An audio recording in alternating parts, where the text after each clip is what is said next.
Bom dia!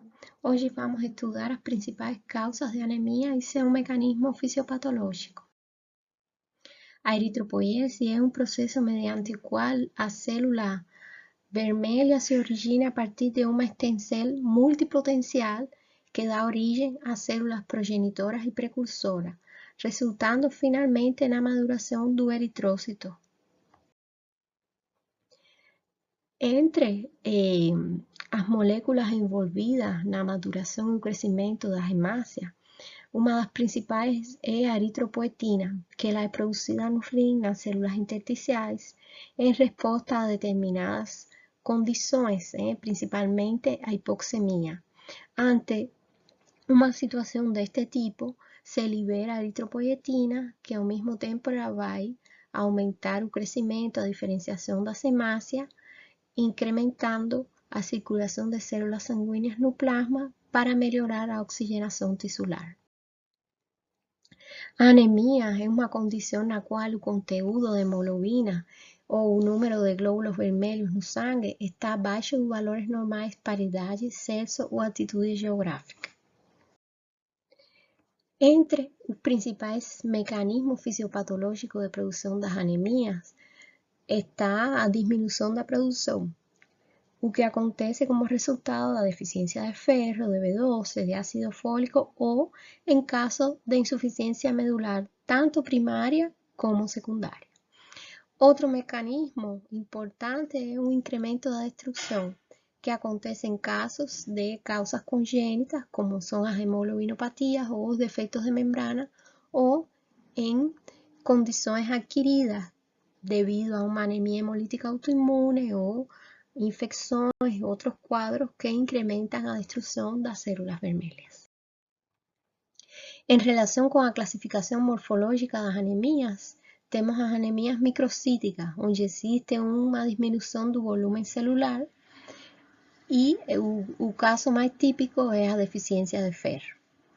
No caso das anemias normocíticas, o volume celular não se modifica, e é o caso das doenças de processos crônicos, anemia de processo crônico. E nas anemias macrocíticas existe um incremento do volume celular característico da anemia por deficiência B12. A contagem de reticulócitos é um exame laboratorial no qual se detectam células sanguíneas mais novas, que elas se incrementam devido a hemorragia, quadros hemolíticos, para tentar compensar a disminuição dos valores de hemoglobina.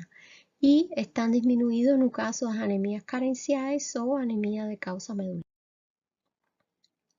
Aquí vemos la estructura de hemoglobina, que la está formada por dos cadenas alfa y dos cadenas beta. Al mismo tiempo, cada cadena alfa y beta está formada por una secuencia de aminoácidos. Y también otra estructura que forma parte de la hemoglobina es el grupo hemo, no centro del cual está contida a molécula de ferro.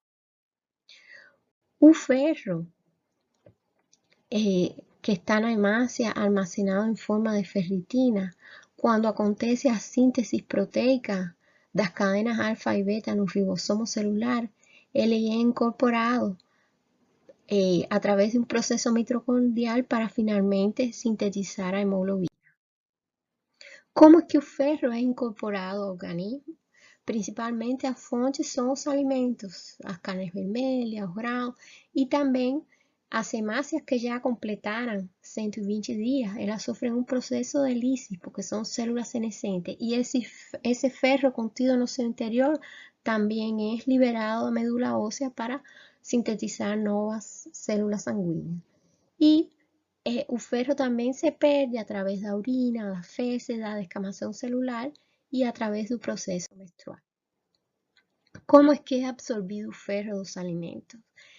Existen varias proteínas que van a regular a absorción do ferro, porque si os níveis de ferro do organismo están normais, todo o ferro que é absorvido ou todo o ferro que é ingerido na alimentação não precisa ser absorvido. Para isso existem várias moléculas que vão a regular dito processo, como é o transportador divalente do metal, ferroportina, ferrioxidasa, hepcidina, y esta molécula conocida como hepcidina es un regulador negativo, ya que él va a ser producido en un fígado en respuesta a diferentes mecanismos, tanto fisiológicos como fisiopatológicos, como son las doenças crónicas. Y es por eso que en determinados procesos va a existir un bloqueo de absorción de ferro. Ya en casos que existe una deficiencia de ferro, prácticamente a mayor parte del ferro ingerido por la alimentación, él es absorbido y pasa para el plasma para ser transportado a través de la transferrina hasta la médula ósea para sintetizar hemoglobina. Entre las principales causas de deficiencia de ferro están las causas nutricionales, la pérdida sanguínea, situaciones de incremento de la demanda como es la gravidez, algunas parasitas también provocan disminución del ferro, proceso de malabsorción, entre otras. Agora, vamos a falar un pouco da vitamina B12 e o ácido fólico. Tanto a vitamina B12 como o ácido fólico participan del proceso de metilación do DNA para sintetizar a hemoglobina y también otras células de otros tejidos, como es también la síntesis da vaina de mielina dos neurónios periféricos. Y o ácido fólico también es necesario como catalizador de reacciones bioquímicas que finalmente formarán el DNA das células, incluindo as células sanguíneas.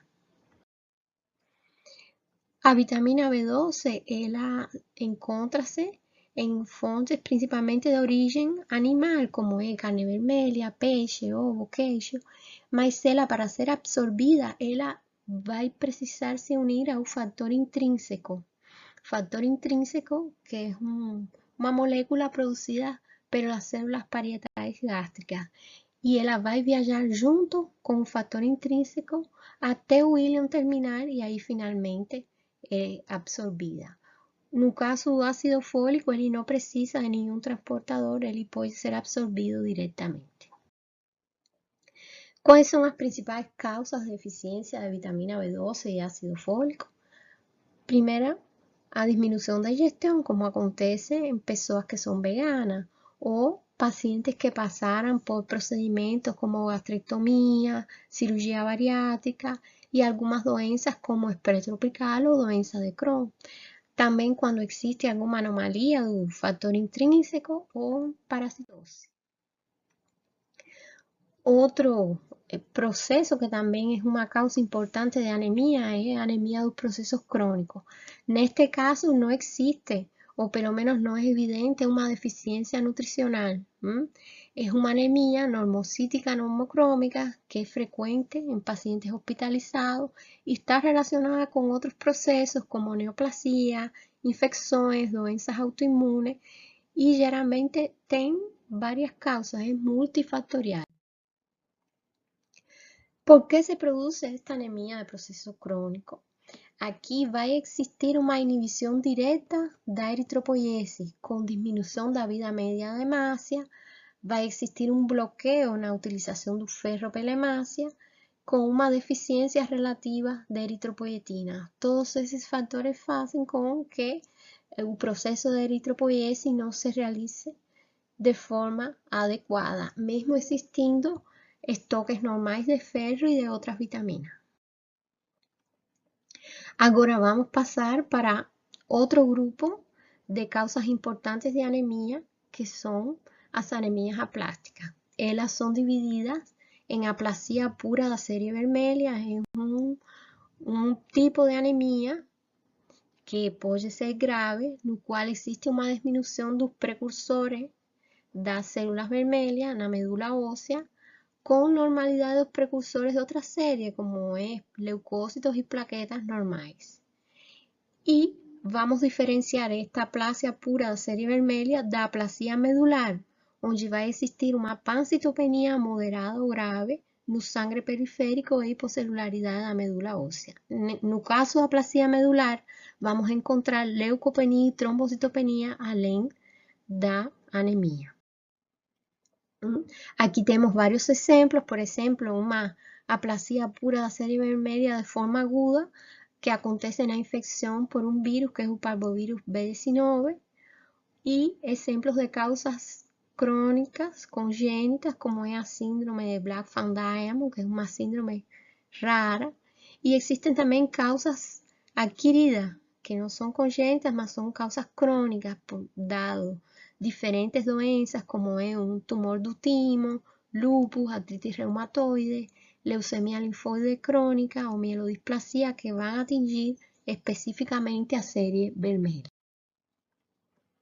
Já a aplasia medular, que além da anemia vamos a encontrar leucopenia y trombocitopenia, ela tem causas congénitas, como es anemia de Fanconi y otras anemias conocidas como no Fanconi, mas también son congénitas.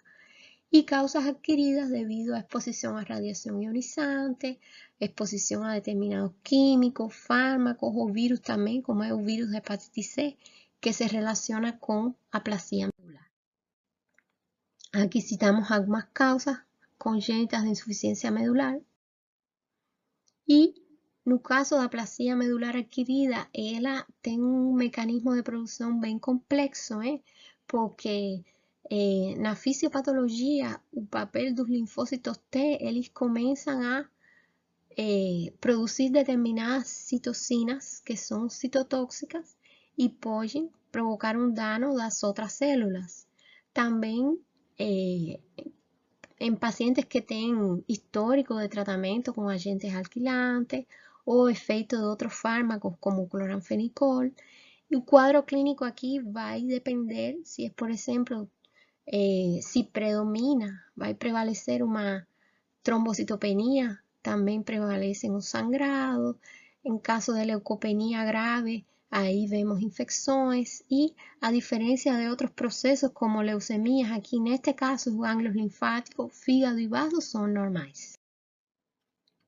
Aquí está la principal bibliografía que pueden estudiar y alento a todos a estudar sempre forte, porque en medicina somos estudiantes a vida toda. Muito obrigada.